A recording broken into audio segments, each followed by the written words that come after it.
Welcome back to another episode of the New Era Nerds podcast. As you're seeing, this is our first video episode that we're doing, so we're excited to be here on video for you guys finally versus the just audio.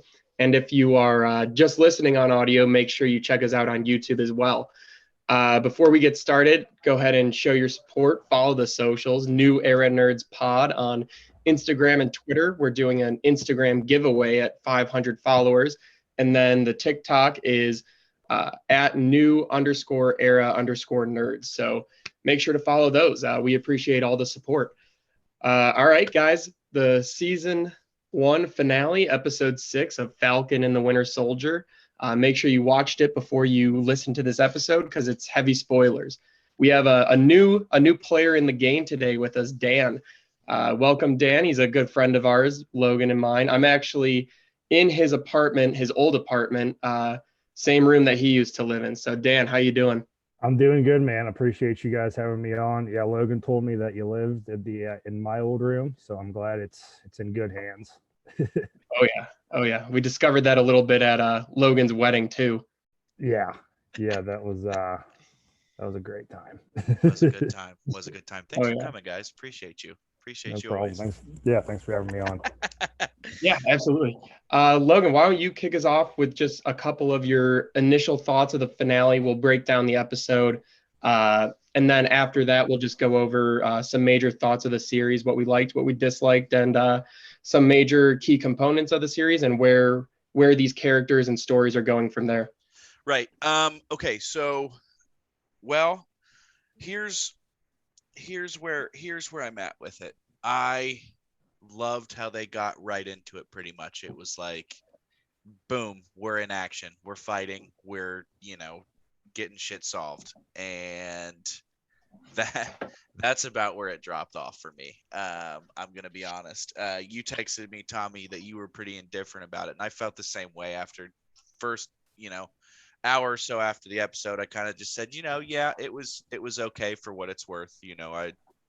Let's move on. And then I sat and I started reading, and slowly people started making some really good points, and I let the internet kind of form my opinion, as I do so toxically.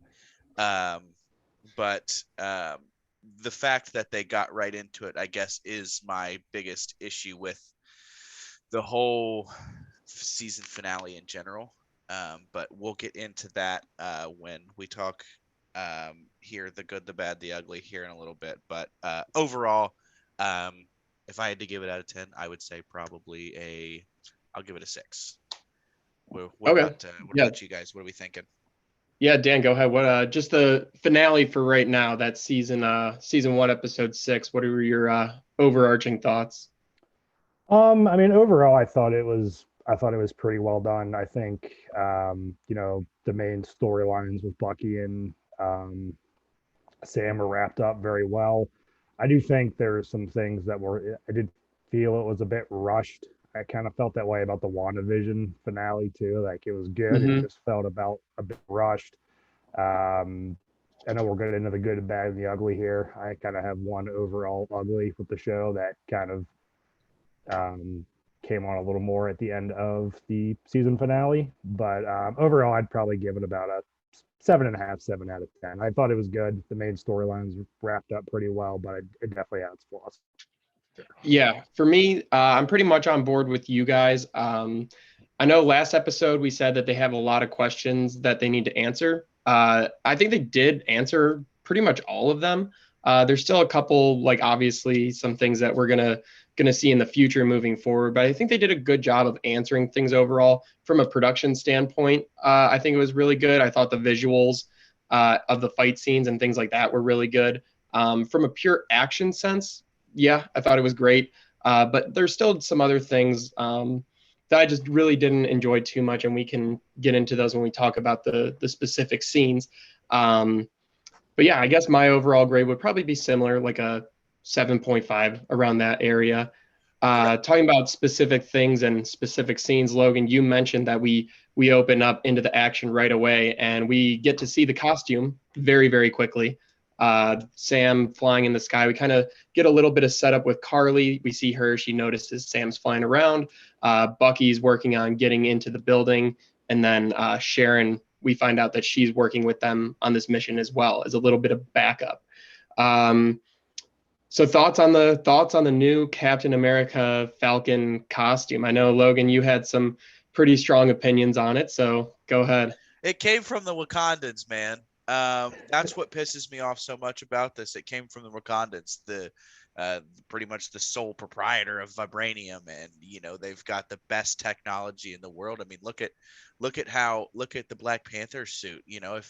I guess they probably didn't have as much stake in this game, but I love the design. We'll start there. The design looks great. Okay. I love the design. It's awesome. However, yeah, I agree.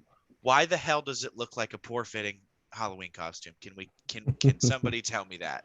It just in the armpits, it looked like, it really just looked like terrible costuming. And I think it's less on the writers of the show and the designers of the suit, because the suit looks awesome. I thought it was a really cool looking suit and very badass. However, my gripe, I guess, is going to be with the costumers. Okay. Yeah, so the suit design itself is very comic accurate. I think it looks really cool.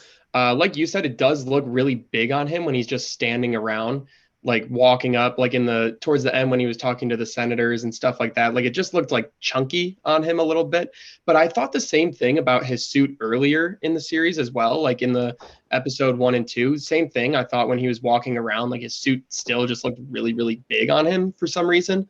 Perhaps they'll change it up for the next movie, which I guess Captain America 4 has been greenlit. So we don't know when we'll get that, but we'll probably see some slight changes to the suit then, just because they tend to change suits and stuff like that for every movie. The thing that bugged me with it is, like, when he's not fighting, he's got to figure out a way to, like, get the headpiece off or something, like get some of that, like, nanotech or something like that in there where it just kind of fades back.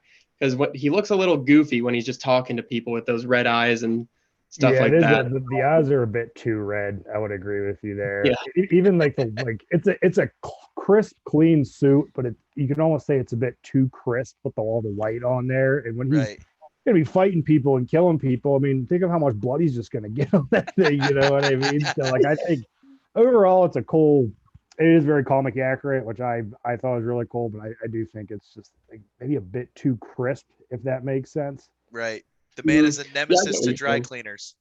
And did they expand the wings a lot? Like, I feel like his normal wings weren't as long as his new ones are, unless I'm just making that up. But it seems like the new wings are a lot, like, longer in length. Right. Yeah, I agree. Logan, you mentioned something about so I have two things on what you said about how it came from Wakanda and the tech and stuff like that. Well, so my big thing, first of all, is, like, it seems like Wakanda, doesn't matter which Captain America it is just like the sole provider and just funding all these Captain Americas. They gave Steve his shield. They gave Sam his suit. So it's like, come on, like, this man couldn't even get a loan for his boat from the United States, but Wakanda's willing to just give him this super crazy suit. I mean, come on, America, you got to step up and help your guy out a little bit. It's the usual. Wakanda's the backbone. Wakanda's the backbone of the freaking franchise. Yeah, exactly. They, yeah, for sure. But tech-wise, I thought we actually saw some pretty cool applications. I know a lot of people are drawing similarities to his new suit as really being a combo of, like, the Captain America and Iron Man. We see in the one scene when the car is falling off, he uses those, like, drone type things, like basically like smaller versions of Red Wing, to help him thrust the car back up. And it's very similar to the scene in Spider-Man Homecoming when Iron Man uses those drones to help push the boat back together. I was thinking the same thing when I first saw that. Thought the exact same thing. Well, and the wings are also cool. The wings seem to be vibranium, right? Because of the scene when he kind of, encapsulates the onlooking bystanders and saves them from, all that. And so it looks like at least the wings, like you said, so expanding on the tech aspect of it, it looks like the wings, are vibranium, and, the shield obviously is too. So, right. I gotta assume the fibers have it woven in there somehow. And obviously, we'll probably see more applications in the movies and things like that. They'll save the bigger, cooler things for the movies. But I did love the scene on the bridge where he pretty much just made himself a little ball. That's a pretty cool defense maneuver there. So Right. I like that a lot. Sure. Agreed. Yeah, so moving on then, Carly and then they kind of kick off their plan going. We get a cool scene of Bucky trying to talk her down, really just being like, hey, look, I've been in your position before. Like it's not worth it. Really just trying to talk her down, saying that he fought for something bigger than himself twice and he failed twice. So like, just don't go through this. You're gonna remember everybody you killed. It's not worth it. Just trying to talk her down. She's really not having any of it though. At this point, she's full on. We're not supposed to call her this, but terrorist. She seems to be doing some terrorist antics here. Well, I'm gonna call her that for now. The episode's not over yet. But we actually see something pretty cool where the rest of the flag smashers, she says, one world, one people, and they don't really respond. They're really starting to question her at this point. They seem very uncomfortable with the tactics that she's using and really how aggressive they've gotten. And I think that was reflected pretty well throughout the last like 3 episodes. You see them gradually getting more and more uncomfortable and untrustworthy in how she's taking an approach to what she wants to accomplish. Right.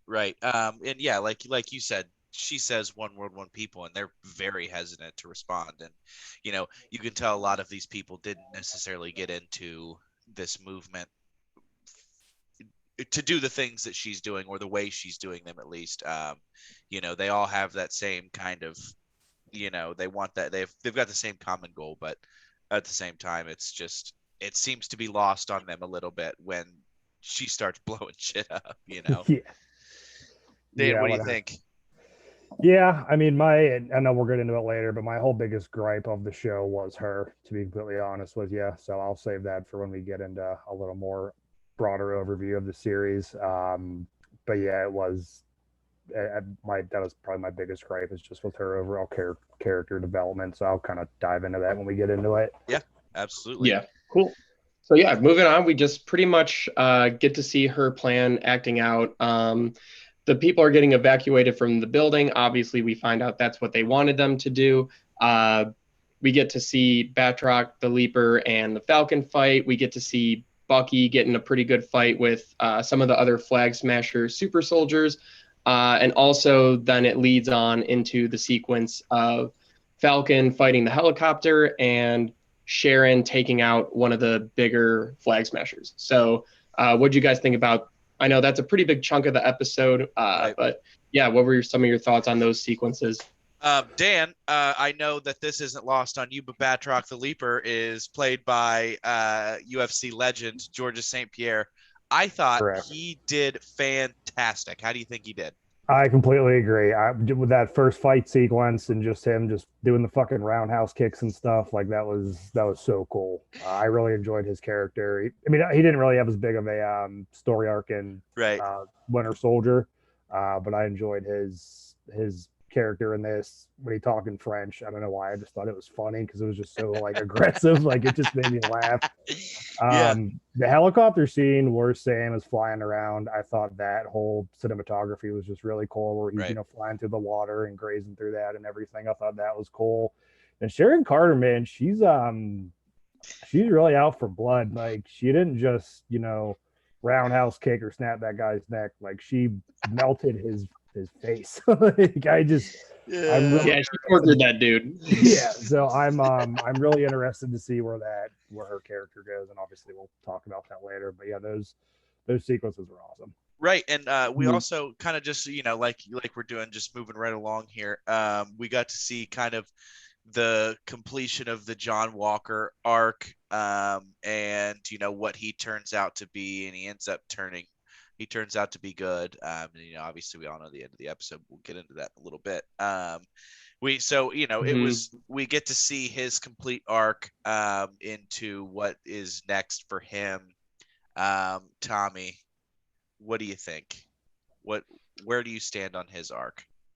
Yeah, so I was confused a little bit. Like I think they made that jump pretty quickly. It seemed like he came to his senses or had like a moral cleansing really, really quickly. And also it happened in the heat of battle, which throughout this series, we've seen that when he gets into the heat of battle, this is a I see red kind of guy. He doesn't have that ability to pull back and be like, hey, what am I doing here? Let me think about this really quick before I actually do it. He's just been go, go, go, kill, kill, kill.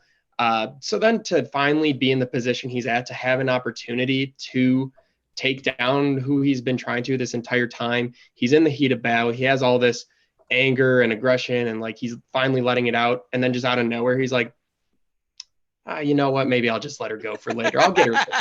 Like, we'll get him like, later, champ. Are you kidding me? Like it just seemed like that part was way too rushed. They could have maybe even done it like later on in the episode or something where like, I don't know, maybe he goes after Carly, fails, gets hurt or something, and he can't finish this fight. And like him getting hurt, maybe that process of him like getting taken out of the fight is how he kind of gets that step back moment where he's like, okay, what am I doing here? That whole thing just felt pretty rushed to me. So I didn't really like that, how fast that character arc changed. I understand it from a storytelling point, right, and from a comic point of where they wanted to get him to be. Right. I think if they wanted him to be that in this episode, I just feel like they maybe should have started planting the seeds a little bit better of, hey, don't, like, he's going to change, or there's still hope in him. Because from episode 5, the one before this, and the ending of 4, they pretty much left all of that out the window. It was like, nope, this guy, he's a loose cannon. He's done. Right. And then at the end of episode 5, the post-credit scene is him, constructing his crappy new shield. And then, you kind of think that, oh, this guy's just going to be out for blood in this next episode, which I did like his overall story arc. Like, I liked him a lot better at the end of the series versus the beginning of the series. But I completely think you're right in the sense that that transition was a bit rushed in this latest episode. Well, and we were an anti-John Walker podcast here, know, just 2 short weeks ago, and we were vehemently against him.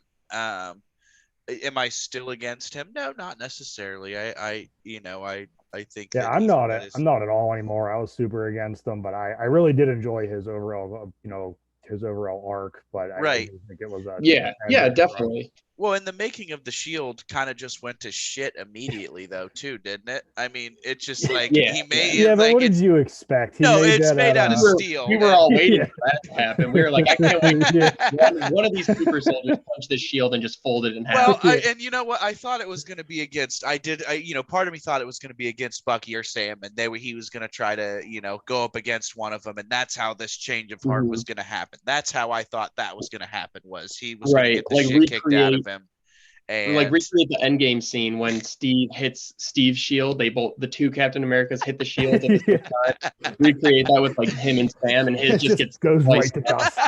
Yeah, that'd be amazing. That'd be amazing. Well, and I get why, like you said, from a storytelling standpoint, why they had to kind of rush his arc along, because they did have that plan for him to be, at the end, the very end. Where he is introduced as, what you guys know him in at the comics as his U.S. agent. So you guys are more of the comic book people, so I'll let you guys talk about U.S. agent. So I'm out of this one. I'll just add, satire comments. Yeah, sure. Dan, want to start us off? Yeah. So I know that, he is just like more of an anti-hero than anything, doing bad stuff for the right reasons. So I'm definitely excited to see where this character goes going forward. I do just like Wyatt Russell a lot. I think he played this role just super, super well. Absolutely. So it seems like the Thunderbolts are being set up. I know obviously that's not confirmed, but it's got to be some sort of Thunderbolts or Dark Avengers thing coming up in the horizon. So I'm definitely excited for him to be a big part of that, because I do really enjoy the transition of his character, and the new suit looks freaking sweet. Yeah, black. And here's what I will say is to your point of the Thundercats, I do know a little bit about that. So we've seen the raft, and you guys know that's where the Thundercats starts. So Tommy, Thunderbolts, yeah, Thunderbolts. Sorry, not the Thundercats. LOL. All right, go ahead. yeah. So we know Zemo's on the raft. I mean, Dan said pretty much everything I wanted to say. His costume super comic accurate, and it looks really cool. I mean, just even it being that all black costume implies like, this is a darker character. This isn't a superhero. He's going to be doing some shady stuff. And that's what Val said. She's like, things are going to get weird. We don't need Cap on this. We need you, the U.S. agent, doing really just what needs to be done for me, for my plans, and just helping me move stuff along. So the raft, Zemo's there, and it's supervised by Thunderbolt Ross. Both of those guys lead the Thunderbolts at one point in the comics. U.S. Agent at one point leads the Dark Avengers in the comics. So all these characters are here. They're around. We're definitely, obviously, we got a ton of Zemo here. U.S. Agent is just getting introduced. I think that they got a lot of the Zemo stock went way up with this show. Oh yeah, Absolutely. So I think he'll definitely have some sort of role in the next Captain America movie, something like that. They didn't bring Thunderbolt Ross into this at all. We didn't see him, but his name was in the post credits a lot for like quotes and stuff like that. And yeah, like just in the comics, and then even in the Hulk movie, we know that he's like obsessed with the whole super soldier having like an elite group that he can control himself. Obviously, he couldn't do it with the first Avengers because they were privately owned by Tony and everything like that. So I agree. I think we're setting up either Thunderbolts or the Dark Avengers. Either one would be really cool. One of my like spicier takes here is that so in the comics, one of the comic lines, Norman Osborn actually runs one of the versions of the Dark Avengers. So he's kind of their he funds them and things like that. And in the Sharon Carter scene where she gassed up the guy and stuff like that, the gas grenade she used looked very, very similar to the bombs that we see the Green Goblin use in the Spider-Man movies. Yeah. So maybe just a little thing there. I'm not, it's pretty tough to make those connections because Sony's pretty strict on it. But we also see that she supplied them with the clamps that were on the back of the truck that held the hostages, and it was a circle with 8 smaller fingers that went out and hooked onto it. And then obviously her post-credit scene, we don't necessarily know who she's calling, but maybe it's Oscorp or something like that, and that this is our Easter egg seed planting for getting that into the MCU. She also said there's something for everybody, implying that there's multiple people or sections, so that could be something nodding at the Sinister Six, maybe. I don't know. But that's kind of my I love my that take. I think also the vapor that came out of the grenade, but in the car, on the thing she attached to him, that was like a green smoke too. So, I thought there was a lot of similarities to stuff that we've seen in that Spider-Man universe type thing, and it might be possibly matching up with some of the comic stuff that we might see down the road.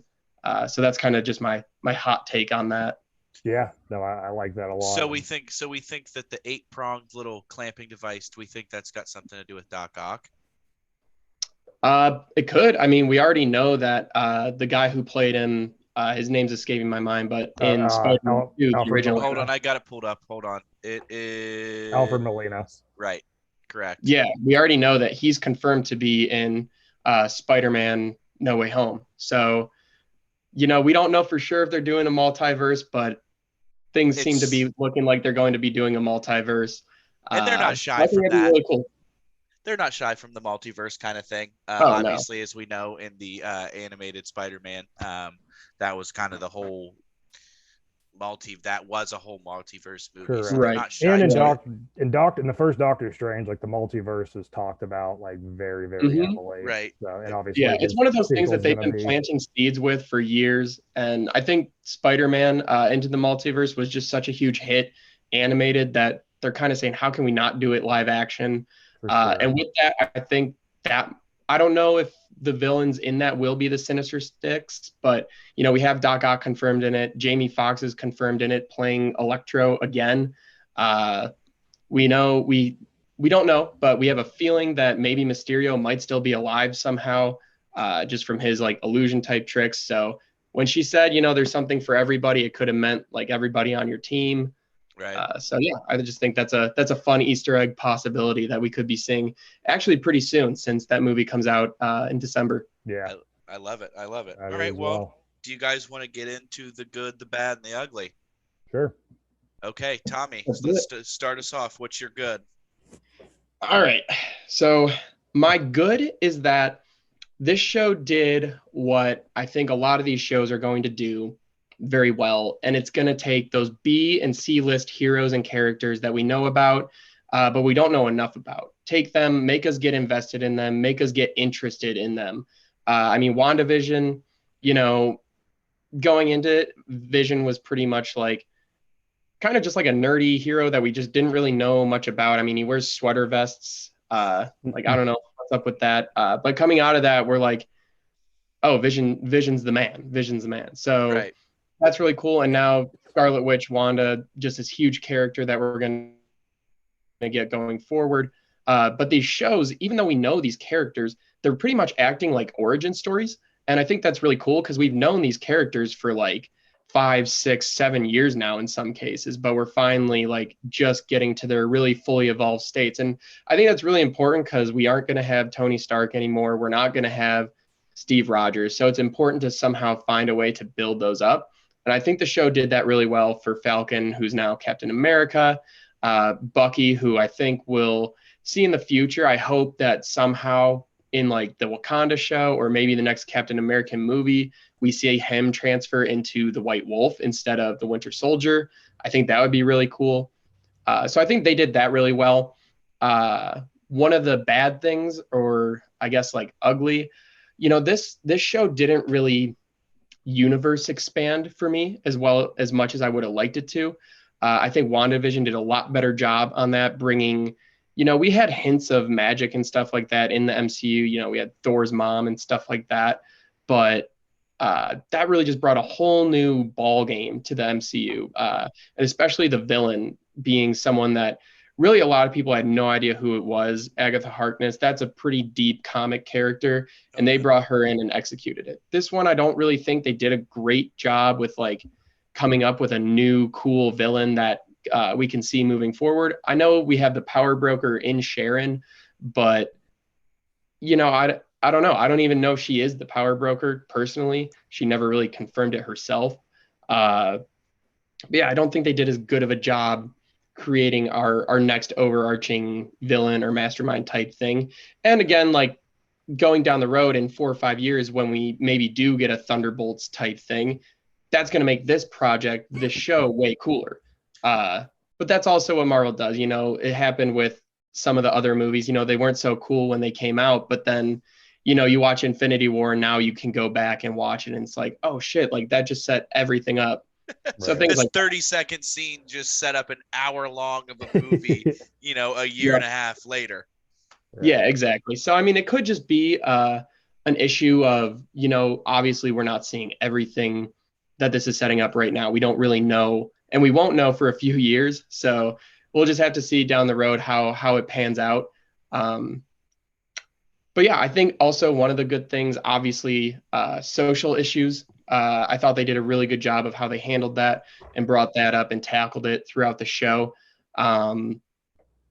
So I mean, that was really good. But yeah, so overall, like I think this is probably just like a solid B or B minus show for me. The action was amazing. The production and shots and imagery were amazing. Uh, but storytelling, it just felt pretty average to me. Okay, well, I will get into mine then. So here's my good.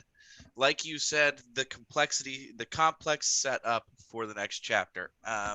We said, like you said, we didn't just set up two characters like we did in WandaVision. We set up, we've got Bucky, we've got, Sam, we've got Zemo, we've got Sharon Carter, we've got U.S. Agent, we've got Val. So we have a complex, a massive, catalog of characters that we're now diving into that we never necessarily dove into before. So you already touched on most of that, so I'll just go ahead and move on to my bad. My bad, already kind of discussed it, was the suit. It overpromised and underdelivered, which really sucked. I thought they could make the suit look so good in Black Panther. Why didn't they make it look this good? Why wasn't more nanotechnology incorporated into this? Because here we are, we've got this huge cliffhanger at the end of the fourth or fifth episode, and we're like, this is going to be the coolest fucking suit in the franchise, and we're getting a really badass suit, and it's going to have all the bells and whistles that T'Challa's did. And and then it's like he puts it on, and he flies in the first scene, and my jaw about hit the floor. I mean that was one of the laziest costuming I've ever seen. So Marvel, Disney, if you're listening to me, that was lazy. However, but here's the silver lining. Like we were saying, is the tech in it. The tech was awesome. It's the shield with the vibranium wings, the magnetic, how it kind of, the shield kind of has a magnetic function to it, to the wing. Thought that was awesome. Sorry, wrong hand. So I thought that was awesome how it kind of it jumped up in tech. Definitely the cap suit definitely jumped up in tech. Now, and like you said, Steve Rogers' suit wasn't always the coolest looking. I mean, it was like a badass suit, but it was leather or some sort of like leather product, looked like leather, and it wasn't super fancy. So maybe that's what they're going for, and I'm willing to give them the benefit of the doubt. All right. So the ugly, it just felt rushed. The John Walker arc specifically was my ugly. They made him bad for how many episodes? 5 episodes, basically. They made him bad for 5 episodes. Then now all of a sudden, like you said, he just has this change of heart in the heat of battle, and we've got the anti-hero or even possibly the villain the entire series, and now I am good now, and I don't hold grudges against Carly for killing my best friend. And all of a sudden, it's just like, come on now. I feel like something to kind of keep in mind with that, though, because I did feel about it the same way, even with WandaVision. But right. like the pandemic did screw a lot of this up. True. Because what I've seen too is like the show was even supposed to be more about like a pandemic and getting a virus, and then probably right. And so a lot of people online said something to that tune of there was a pandemic plot line that was rumored that possibly that was obviously removed. If it's true, it was removed. So I think it's confirmed that there was like a very virus outbreak centered storyline. Like they just kind of had to keep the footage of them stealing the vaccines. The one lady, Mama Madani or something, whoever that was, the actress they casted for that is like a very well-known actress. I forget her name, but like a very high-level actress to just have someone laying there dead in a bed, no lines or anything. So I think they had like a very like much more virus-focused storyline for her specifically. Right. But yeah, I think just with everything going on, they decided to scrap that. That's where a lot of these plot holes came from, or not necessarily plot holes, character holes, we'll call them. So that's probably there's definitely a lot of editing that they had to work in there to fix the story. That's movie magic, because knowing that fact now makes it a little bit more impressive, because they excluded an entire plot line storyline from a show, and they now, however, it could have ended up making it more rushed, trying to fit more things into it. So we don't know, but however, and I guess in this whole feeling rushed thing, we get like a 5-minute monologue from Sam. And the politics I agree with of the, I'll just get that out there. I agree with everything he said. Don't get me wrong there. But did that need to take that much time in that episode? So here we could have gotten 2.5, 3 more minutes of more character development of why John Walker decided that he was going to be good. It could have been a 2-minute, 1-minute thing at the beginning of the episode of him talking to his wife or something. I need to do right by America. I've always believed in these morals my whole life. That's truly why I believe why he did what he did was because he believes in America, and he, that's what he's always, lived, eat, slept, breathed was America. So he's going to end up doing what's best for America. But I mean, it flattened the episode, because here we are, bam, bam, bam, bam, action, action, action. The action's over, and we're like, okay, great. And then, we get this just flat line, almost monotone monologue of why America sucks, but he's going to represent it. And, and I agree with all that. I do, but it did not need to take that long. Yeah, the thing with that was, like, obviously the message was very important and everything like that. Like, that's not the issue of the scene. The issue with the scene was how long it took, because it felt like he said the same thing 3 times over. So that just made it really long and everything like that. But yeah, that almost did feel like I remember, like, the first time I watched it, I was sitting there, I was like, oh, it's like still going on. All right. I got on my phone, answered a text message, looked back up, and I said, "This guy's still going." Talking. Yeah, and it seems like that's what a lot of the internet kind of feels the same way. That speech was just so long. Right. Like, it felt like it was literally like a comic book panel, and he was just reading it like scene for scene, block for block from a comic book. But like in a TV show, like, it doesn't really translate that well. Doesn't read that well. It just took too long. Right. And then, and then the last thing I guess I have. To be fair though, it is his first time being Captain America. So Steve had the speech thing nailed down. It's something Sam needs to work on, and he'll figure it out. Absolutely. So, and then I guess the final point of this being rushed was, they kind of just brushed the fact that Sharon Carter's more than likely the power broker. They just kind of brushed it off. It was just kind of like, yeah, duh, she's the power broker. Didn't you watch any of the other episodes? It's like, well, yeah, we could have guessed, and that was probably the best guess we had. But really, what they didn't give us, much more of a mystery to go on. It was just, hey, she might be, okay, she is. So, I thought they could have definitely done a lot more with that. And so now it just kind of left me going, how does this all add up? Where were the steps that added this up, other than that one scene in episode 3, I want to say it is, when they're in Madripoor, and she's got all these connections and she seems to save their asses, so, and she knows where to find information. That's about it. That's all we have to go on. That could be anybody. So that pretty much wraps up what I've got with the good, the bad, the ugly. But other than that, A-okay with me. Yeah. Dan, you're good, bad, and ugly. Cool. So my good, it's the overall story arc of, Sam and Bucky. Really felt good for Bucky that he was able to finally cleanse all the demons that he's had over the years. At the end of the finale, making peace with the old guy where he killed his son. So it seems like I really do hope he becomes the White Wolf. I think that would be awesome. But it was cool to see kind of his story, his Winter Soldier story, be fully, wrapped up. I do like how they did leave the door open for a lot of other stuff, like Torres getting the Falcon wings. I would assume that's probably going to happen in the next Captain America or whatever project they do next. He'll become the new Falcon.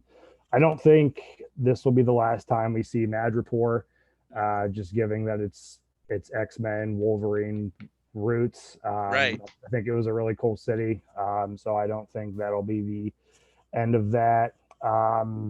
Having the Wakandans in it, I did not see that coming at all. So it wasn't too much, but it was just enough to, I think, really just be cool to have that in there.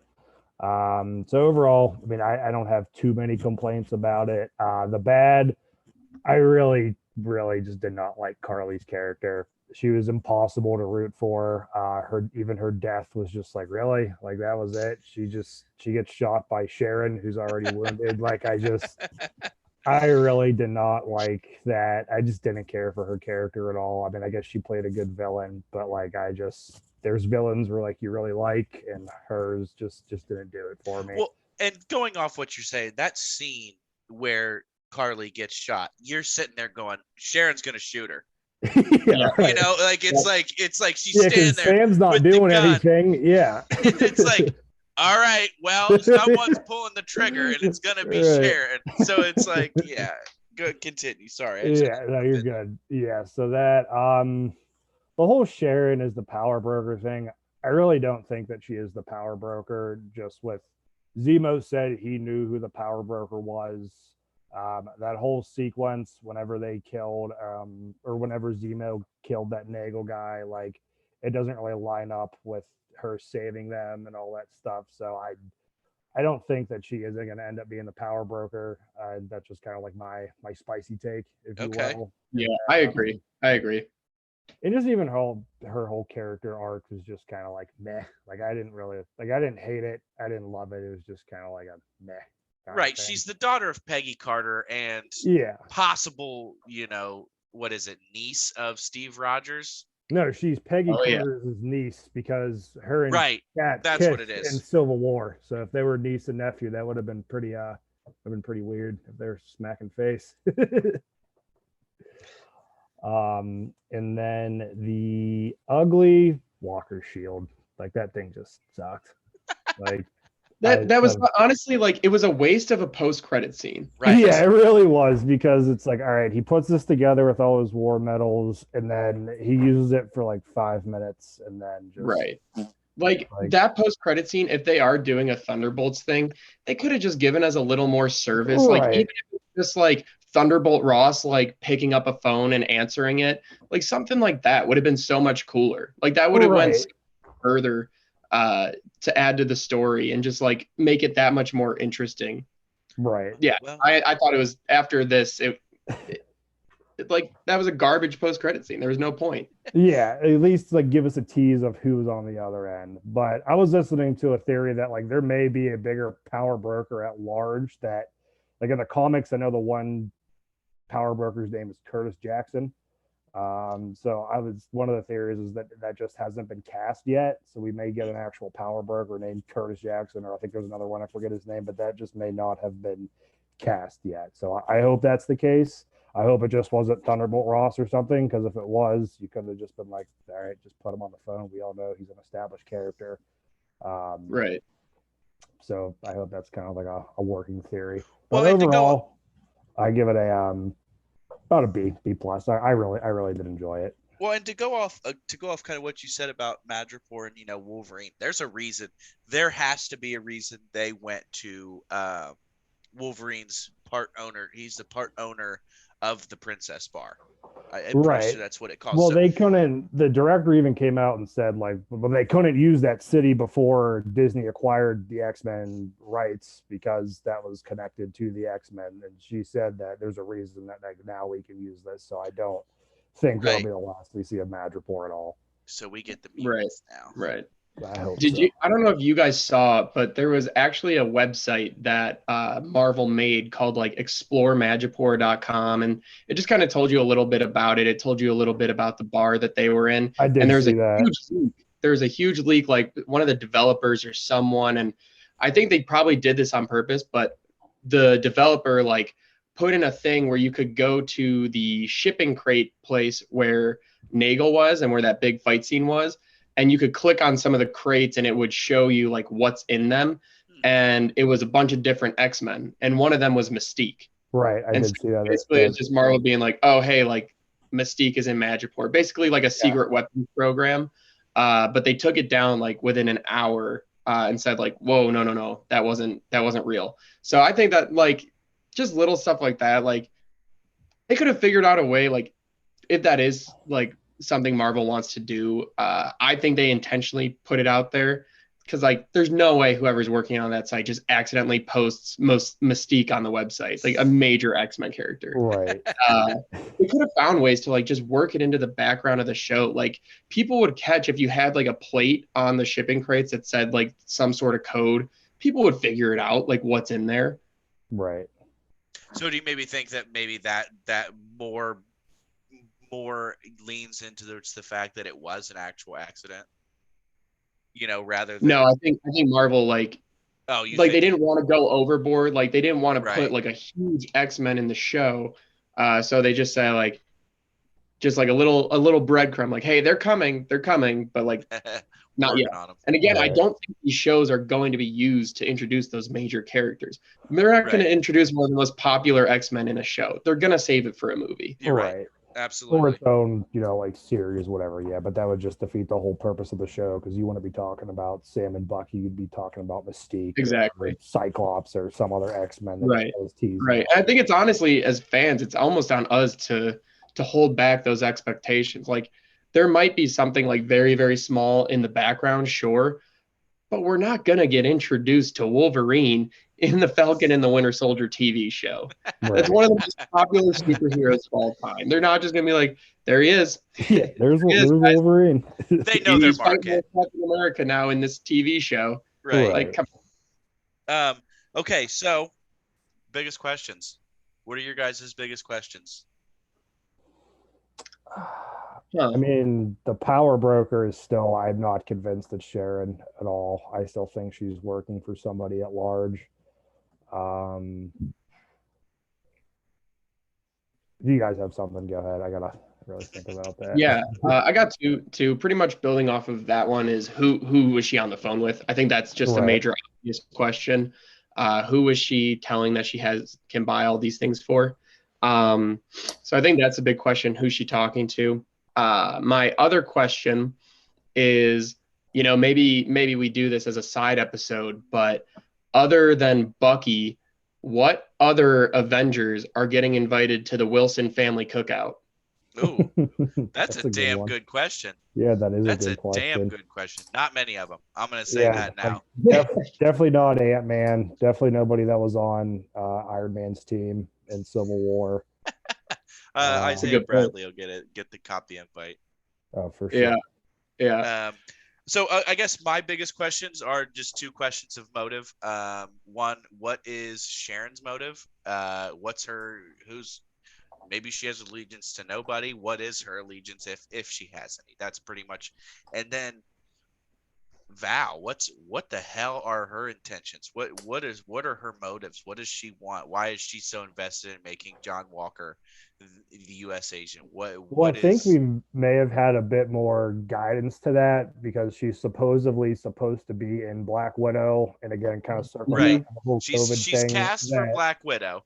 Right, that was supposed to have come out before the show, in Right. a normal pre-COVID world. So I think once that comes And out, Thunderbolt Ross is in that one too. So right, and then you have the Taskmaster, who's the villain in that, and then they're saying that the other Black Widow, like her sister, may become bad. So I think we're going to have more guidance whenever we see that movie. But we were supposed to already have that before this came out. That's just kind of my Right. Yeah. So who knows? They might use that movie as like a big setup, and just straight up introduce the Thunderbolts or something like that. And if she's in that movie, then this just would have been a cool, awesome nod, like a oh, cool, they're adding U.S. agent to the team. Right. Because I know in the comics, Taskmaster and Natasha Romanoff's sister Yelena, they've in the comics they've both been on versions of the Thunderbolts. So right. Then you still have those Black Widow. Love me her. too. I cannot wait looking. for the movie to come out. Good looking. I've also seen you still have Justin Hammer out there from Iron Man 2. Abomination's going to be coming back in the She-Hulk series. So yep. And I do have these not minor, but mid-major villains that are still out there that it seems like it's going to be setting that up. Okay, yep. So speaking of setup, based on now 2 Phase 4 in completion, which do we think has the bigger impact for the future of the MCU? I think this is kind of an obvious one, but if you have a hot take, say it. I mean, it's one. Yeah, it's got to be WandaVision. Yeah, I mean, yeah. I mean, just so blatantly setting up. Well, obviously, Doctor Strange in the Multiverse of Madness. We know she's going to be in it and be a major part of that. And just being connected to that itself, we know that show helped introduce some just major of her magic abilities and what she can do, creating things. Definitely some multiverse connections there. I I think, and that one is just going to take us on a much more, magical sorcery, outer Yeah, just space type more adventures, which more the intense. MCU is obviously moving more towards. Sure. Right. And then you're still going to have, I mean, like WandaVision, they set up her kids. This show had Isaiah Bradley's grandson. You're going to have Kate Bishop in the Hawkeye series. You're having Miss Marvel. So I think the Yep. Young Avengers are also definitely going to be coming as well. And you're kind of Yep. these smaller characters introduced, but then you're going to have, like Kate Bishop and Miss Marvel and have their own shows. That's obviously they're a bit bigger of characters in the comics and everything, but I think that's definitely going to be coming down the road as well. WandaVision did a better job of the sneaky setup, obviously, because with Falcon and the Winter Soldier, I agree with you guys. But with Falcon and Winter Soldier, we got it was in your face which characters are going to be in the future. Right. However, with WandaVision, it was a little bit more sneaky in doing so. It showed her kids and them getting their superpowers and kind of their origin stories, if you will. So I definitely agree, and I think WandaVision's definitely it's not an I think, and I'm excited for Wanda's impact to Doctor Strange, who is my favorite Avenger. Just watched the movie the other day. Who happens to be my favorite Avenger, and I think I'm just excited to see where that path goes and what happens down that road. Absolutely. But Loki may kick both of those two to the curb.